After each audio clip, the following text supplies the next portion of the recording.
FAR.F3.M2. Trade receivables. Jenna, this is one of those topics where students think it's just accounts receivable. Then the CPA exam says, great, now tell me what it should actually be worth. That's where everything starts getting interesting. Exactly. This module isn't really about recording sales. It's about valuing receivables correctly. Every topic we're discussing today points toward one goal: reporting accounts receivable at the amount the company actually expects to collect. Becker calls that net realizable value, and if you remember nothing else, remember that phrase. So imagine I loan my friend $100. You already sound skeptical. Because I am. Maybe he'll pay me back. Maybe he'll pay me back early. Maybe he'll pay me back late. Maybe he'll disappear entirely. That's exactly the mindset accountants have. The balance isn't just what customers owe, it's what we're realistically going to collect. So every adjustment we're about to discuss is really asking, how much of this pile of promises is actually money? Perfect mental model. The textbook starts with a really useful analysis format. I love that Becker includes this. Think of the receivable account as one giant add and subtract problem. Beginning balance. Add new credit sales. Subtract collections. Subtract write-offs. Subtract anything else that reduces receivables. What's left is the ending balance. It sounds incredibly simple. It is, and that's why it's powerful. FAR loves giving you 4 pieces of information and asking for the 5th. Instead of memorizing formulas, just picture that running balance. Almost like balancing your checking account. Exactly. You keep adding deposits and subtracting withdrawals until you reach today's balance. Now let's talk discounts, because this is where students start thinking there are 2 completely different accounting systems. There really aren't. The gross method assumes customers probably won't take the discount. The net method assumes they probably will. Everything flows from that assumption. So imagine a store offers 2% off if you pay within 10 days. Gross accounting says, we'll pretend you're paying full price unless you surprise us. Net accounting says, we'll assume you'll probably take advantage of the discount. Exactly. Same economics. Different expectation. And whichever expectation proves wrong gets corrected later. That makes this much easier to remember than memorizing journal entries. That's the goal. Understand the story. Then we have trade discounts. I remember confusing these with sales discounts when I first studied accounting. They're completely different. Trade discounts reduce the list price before the transaction is ever recorded. Sales discounts reward early payment after the sale has already been recorded. Trade discounts never become part of the accounting records because you simply record the receivable at the discounted selling price. So if a car dealership advertises that fleet buyers automatically receive 20% off sticker price, the accounting starts from that lower negotiated amount. The sticker price is basically irrelevant. Now, let's tackle returns. Because not every customer keeps what they buy. Right. Returns reduce revenue. Sometimes inventory also comes back. Sometimes it doesn't. The important point is that companies often know from experience that some percentage of sales will eventually be returned. So they don't wait until customers actually return everything. Exactly. They're trying to report realistic receivables. If history says returns are expected, the financial statements should reflect that expectation. I like thinking about clothing retailers. Everyone knows people order 5 shirts and send 3 back. Pretending every sale is permanent would overstate receivables. That's a great analogy. It breaks down slightly because not every industry has the same return patterns, but it captures the underlying idea perfectly. Experience matters. Okay, now we're reaching what I think is the biggest concept in the entire module. Expected credit losses. Absolutely. This is the centerpiece. Companies know that some customers won't pay. The question isn't whether losses exist. The question is how to estimate them before they happen. Which feels a little strange. We're recording losses before we even know exactly who won't pay. Because financial reporting is trying to present economic reality. If history tells you 2% of customers never pay, Pretending every receivable is collectible isn't realistic. So, instead of waiting for disaster, We recognize expected losses ahead of time.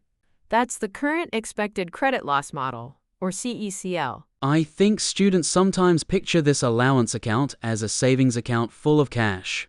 It's definitely not. It's simply a contra asset. It reduces accounts receivable to its estimated collectible amount. No cash is sitting there. It's an accounting estimate. So, imagine I have 1,000 customers. I don't know which 20 won't pay. But, statistically, I know about 20 probably won't. That's exactly how management thinks.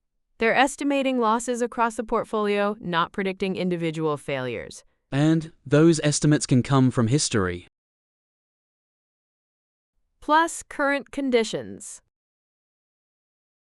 Plus expectations about the future. Exactly. That's why Becker emphasizes that management reviews and updates the allowance each reporting period.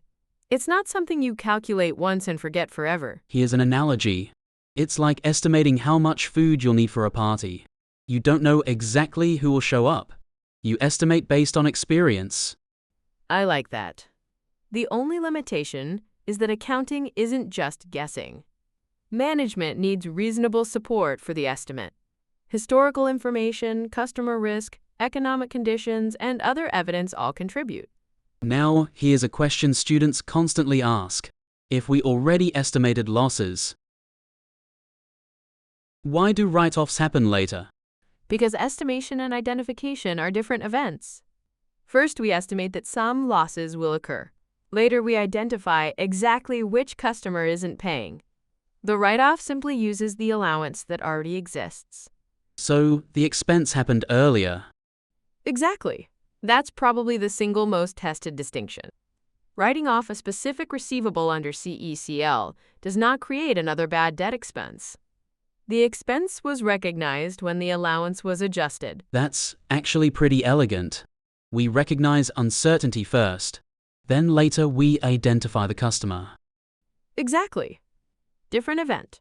Same expected loss. Then something surprising can happen. A customer pays after being written off. Recoveries. These confuse people until they understand the sequence. First, restore the receivable. Then, record the cash collection. And income doesn't suddenly increase. Correct. The recovery isn't new revenue. It's simply reversing part of a previous write-off before collecting the cash. Now let's discuss aging schedules. These look intimidating. Only until you understand what they're trying to accomplish. Older receivables generally carry more collection risk. Current receivables are usually more collectible than accounts 90 days overdue. Which honestly makes perfect common sense. Exactly. The accounting follows economic reality. Different age buckets receive different expected loss percentages. Those estimates are added together to determine the required allowance. So the allowance isn't focused on one customer. It's evaluating the entire neighborhood. Nice analogy. Each house has different risk, but you're trying to estimate the neighborhood's total expected losses. Then we adjust the allowance until it reaches the required ending balance. Right, that's another important distinction. You're usually solving for the ending allowance, not simply recording the calculated losses independently. Always think ending balance. Let's shift gears. Factoring receivables. This is where companies convert receivables into immediate cash. Instead of waiting for customers to pay, they transfer the receivables to another party. Usually accepting a little less cash in exchange for getting paid today. Exactly. The really important question becomes this: who bears the credit risk afterward? Because somebody owns the uncertainty. Exactly. Without recourse generally means the buyer assumes the credit risk. With recourse means the original company may still have obligations if customers don't pay. So without recourse feels like selling your used car. Once it's gone, it's gone. Good analogy. With recourse is more like promising the buyer, if something goes wrong under certain conditions, I'll help cover it. Some responsibility remains. Which is why Becker spends time distinguishing those arrangements. They're economically different. Very much so. The transfer isn't just about moving paperwork. It's about transferring risk. Then we briefly reach pledging and securitization. Think of pledging as using receivables as collateral. The company still owns them. They're simply backing another obligation. Securitization transfers receivables into another structure where investors ultimately receive the cash collections. Again, focus on who owns the economic benefits and risks. Finally, notes receivable. These seem similar, but not identical. Correct. A note is a formal written promise to pay. Sometimes companies discount notes with a bank before maturity to receive cash sooner. Just like factoring, the arrangement may involve recourse or not. So the recurring question keeps coming back. Who keeps the risk? Exactly. Risk is one of the major themes running through this module. Before we wrap up, there's one last topic that students tend to ignore: reconciling the subsidiary ledger. Don't ignore it. The general ledger contains one control account. The subsidiary ledger contains all the individual customer balances. Those totals must agree. If they don't, something needs investigation. Kind of like your credit card company. You receive one total balance, but behind that total are every individual purchase you've made. That's an excellent analogy. The detailed transactions roll into one summarized control balance. Reconciling confirms everything ties together correctly. All right, Jenna. Let's finish with the mental map. Here's the big picture. Everything begins with gross receivables. Then ask 4 questions. Will customers take discounts? Will some merchandise come back? Will every customer actually pay? Has ownership or credit risk been transferred? Answer those questions correctly, and you'll understand nearly every major topic in this module. And if I had to reduce the entire lesson to one sentence: accounts receivable is never about what customers owe on paper. It's about what the company realistically expects to collect. Exactly. That's net realizable value. Sales discounts, returns, CECL, write-offs, recoveries, aging schedules, factoring, notes receivable, and subsidiary ledgers all exist to support that one objective.